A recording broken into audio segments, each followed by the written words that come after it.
Scottie, who's the best trash talker in the league today? Well, I would probably say Westbrook.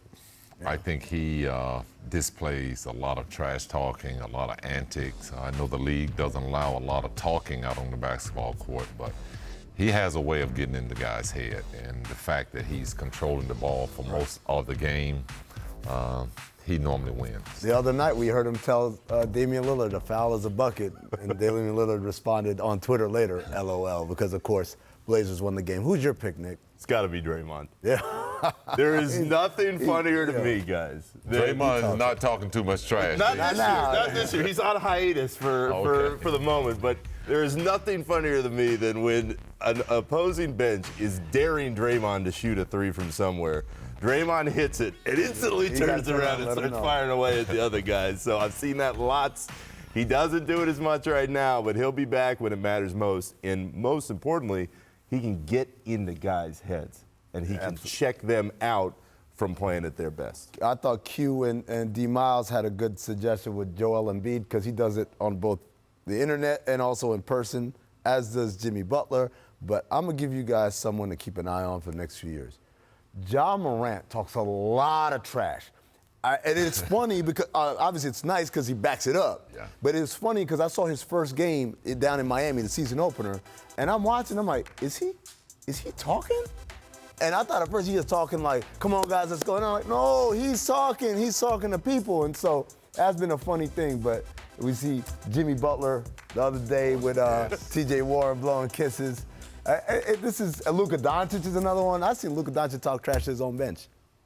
He slapped assistant coach Jamal Mosley. So when you're that good, you can do it. Yeah, absolutely. So Scottie, speaking of trash talking, you weren't much of a talker, but there were a couple of instances in your career that are really memorable. There was this one. Moments where I was able to stand on a few people's head, step over, whatever you. But then you talked to Spike Lee afterward. What were y'all talking about? It was kind of that little moment where Spike kind of like, he wasn't my hero then, you know. He was my hero for a long time, watching him at them Knicks sidelines and things. But when he came into my house and was talking trash, I just told him, take a seat. Take a seat? What about in 1997? To me, this is one of the most famous ones of all time. In the finals, Karl Malone's at the free throw line. It was a Sunday. What did you say? Well, this is an easy one. I had my brother in town. My brother was a postman. So Karl Malone is at the line. Game is on the line. And I was pretty good friends with Karl, actually. So I just walked by him and said, the mailman don't deliver on Sunday. And to this day, I think that's the greatest line in basketball. Hey, there would never be another mailman. Absolutely. I'm not going to argue. I just want to know, was that my cousins are in the music industry, and so there's some things that come on top of the head, and then there's some things that are pre-written. Was that a pre-written rhyme? Off the top of my head. You went freestyle right there. Bro, that was a big game. We it was the finals. That game. When you said it, did you know you had gotten to him right away? Not till after he bricked them. Thanks for watching ESPN on YouTube.